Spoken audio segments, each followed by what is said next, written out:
Now, Wave 31 Storm Tracker Chief Meteorologist Jeff Castle with 31 Triple Doppler. Well, Jeff, it was a nice day to step outside. I saw a lot of people taking walks during their lunch breaks, and it was just very refreshing to see because we haven't been able to do that in a while. No, we haven't. And we're not going to be able to do it all weekend either because there's going to be a sharp change on the way. We've been talking about this Arctic cold front all week long. Still due in. We continue to kind of fine-tune the intensity and duration that it's going to be here in North Alabama. Let's show you the latest details on it. We're going to be fine through the end of the week. Now, tomorrow will be a little cooler than we were today, but not too terrible for your Thursday. This cold front, though, it's going to have a pretty big bite to it as it drifts in here over the course of the weekend. And we're going to be right in the thick of the cold air come Sunday and into Sunday night. Looks like good indoor weather during that time frame. Now, the core of the coldest air, yeah, that's going to stay north of us. But the latest indications is that this is going to have a little bit more of a push into Alabama and perhaps coming in a little bit earlier than it had appeared. I think we'll salvage Saturday okay, but Sunday is going to be one of those days where you may not want to venture outdoors, or at least not spend too much time out there. Saturday, we're just slightly warmer than what we're going to be heading towards the end of the weekend. Mid-50s for your highs, maybe a shower. I'll show you that with future radar in just a second.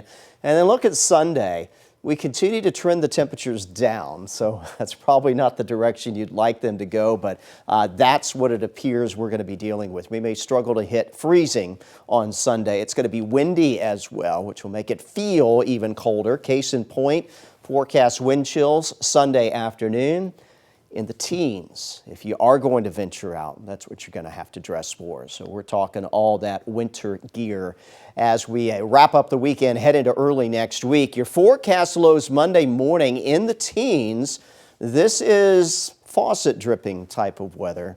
So we'll remind you to take those precautions, but if we see numbers this cold, that is something that you are going to want to do. And this easily will be the coldest morning that we've had so far here in the cool season. Back when we had that brief cold snap earlier in November, temperatures even at that point were warmer, getting down into the low 20s. So this is looking a bit more significant. Good news is if you're not a fan, it's not going to last. Mid to late next week, our temperature trend back to warmer than average for this time of year. So at least this is not the beginning of a prolonged period of very cold weather here across the area. We're quiet for now on 31 Triple Doppler, not expecting any issues overnight tonight. Couple passing clouds, that'll be about it. We head into the day tomorrow. For most of us, we'll wake up to some sunshine. A few thin clouds lunchtime tomorrow, but in general, a good bit of sun for your Thursday.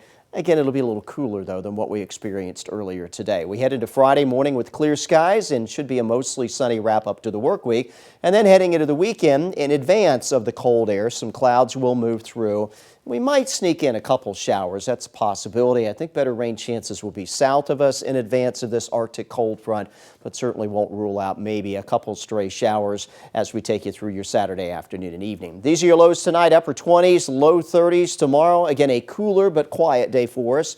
Won't be nearly as breezy, that wind at 5 miles per hour or less. But you see the temperatures are slow to warm, slowly climbing through the 30s in the morning. And then we're only expected to top out, in most cases, the upper 40s for highs. If you're out here towards the Muscle Shoals, Moulton, Haleyville, Russellville area, we may see some spots hit the 50-degree mark there, but that'll be as good as it gets for your Thursday. We're back around 60, though, on Friday and only slightly lower on Saturday at 56. Sunday, again, not a good-looking day temperature-wise. Struggling to hit freezing after we start in the mid-20s in the morning. We're down to 17 Sunday night, only back up to 40 Monday afternoon, but then we'll turn it around pretty quickly the rest of next week, returning to the 50s by Wednesday, and maybe knocking on the door of 60 again later next week and heading into the following weekend. What you don't see there, a lot of rain chances. Again, that limited shower chance coming up later Saturday. Towards the end of that next week, maybe that Thursday time frame may have a better chance for a little bit of wet weather. But we're just talking about showers, no storms as of yet. Yeah, we're not looking at any sort of severe weather potential out there. And despite the cold coming in, we're not looking at any sort of wintry precip either. I like that. Yeah. All right. Thank you so much.